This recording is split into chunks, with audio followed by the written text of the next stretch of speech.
Hello everyone, welcome back to another executive report. Today, we are diving deep into 𝗢𝗡𝗨𝗚𝗡𝗥 Therapeutics, a gene therapy developer focused on inherited retinal diseases. We will discuss their recent announcement regarding a Korea licensing deal for their lead candidate 𝗚𝗖𝗚𝗡𝗦, the size of the Retinitis market, the roach gene therapy platform, and the upcoming catalysts that may drive valuation upside. Before we begin, we would like to thank all of our supporters. Your support helps us make better content. Now let's start today's report.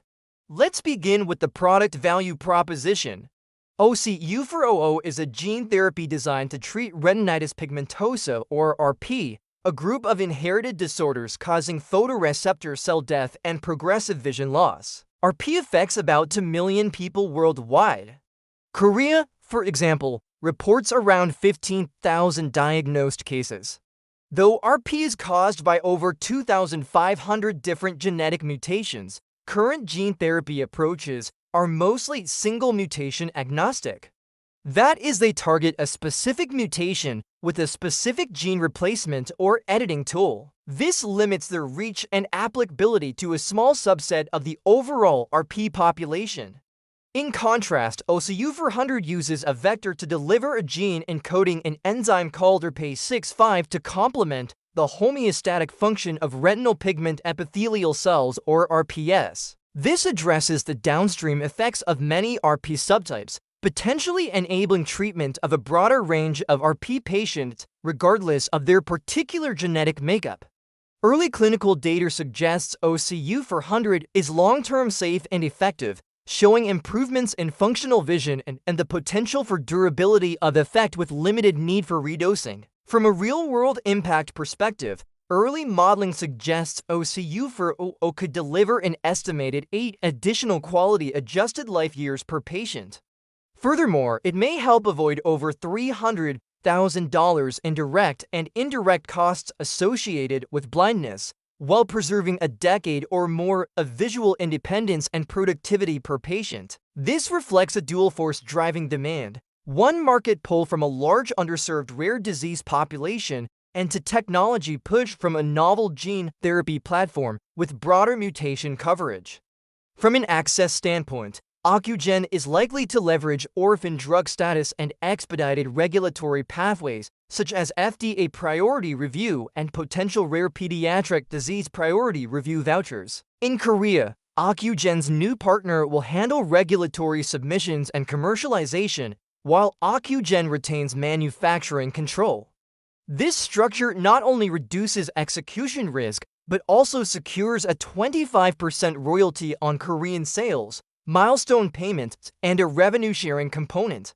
Importantly, by retaining manufacturing rights across markets, Ocugen is positioning itself to optimize cost of goods and scalability, especially as it eyes broader regional licensing or direct commercialization in the US, Europe, and beyond. Now let's review the due diligence findings based on the past 12 months of data. Currently, Ocugen has 3 active programs in its pipeline, including 𝗚𝗖𝗚𝗡𝗦. Over the past year, the company's cash position has declined from approximately $59 million to $38 million, reflecting typical biotech burn rates of $12 to $14 million per quarter. However, recent non-dilutive licensing deals, such as this Korean partnership, have provided near-term capital without equity dilution. The company has reduced operational risk through targeted geographic licensing and strengthened its positioning in the ophthalmic gene therapy space. The stock has climbed more than 50% year-to-date, trading at just over $1 per share as of early June 2025. Moving forward, key catalysts include Phase 3 initiation in the US expected in late 2025, Korean regulatory submission by Ocugen's local partner in early 2026, interim Phase 3 efficacy readouts in 2026 or early 2027, Korean market approval and launch expected in 2027, and potential US and EU approvals and commercial launches by 2028. Each of these events serves as a major de-risking milestone that could incrementally unlock value. Finally, let's assess the 5-year forward valuation. Under conservative assumptions, 𝗚𝗘𝗚𝗡 could generate around $45 million in peak annual sales by 2029 in the Korean market alone, with Ocugen receiving meaningful royalties and milestone revenues. Globally, 𝗚𝗘𝗚𝗡 has potential to reach nearly $1 billion in peak sales across major markets by 2033. After adjusting for risks and applying a discount rate of 12% appropriate for early-stage rare disease assets, the modifier gene therapy platform could contribute around $199 million in discounted cash flow value over the next 5 years. This implies that 𝗚𝗘𝗚𝗡 alone could add approximately 81 cents per share in value. Looking beyond 𝗚𝗘𝗚𝗡, Asclepics has to earlier stage gene therapy programs targeting 𝗚𝗖𝗚 and other retinal diseases. While these assets are riskier and farther from commercialization, they offer potential upside to the valuation. Including OCU310 and 𝗚𝗘𝗚𝗡 adds roughly $130 million in discounted cash flow value, bringing the total to about $329 million or $1.64 per share.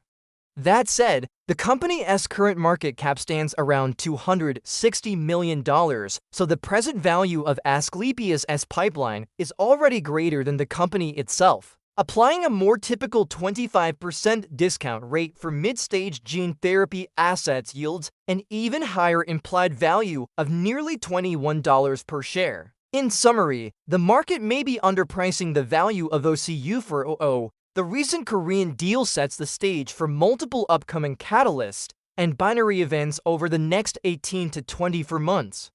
A successful outcome could see the stock re-rating higher as investors recognize the true value of Asclepius' gene therapy platform and the vast commercial opportunity in inherited retinal diseases. Asclepics represents an asymmetric biotech opportunity for long-horizon investors seeking exposure to gene therapy innovation at an attractive entry point. That concludes our report. Thanks for watching. Please hit the like button and subscribe. Feel free to leave any questions or comments down below. We look forward to seeing you in the next one.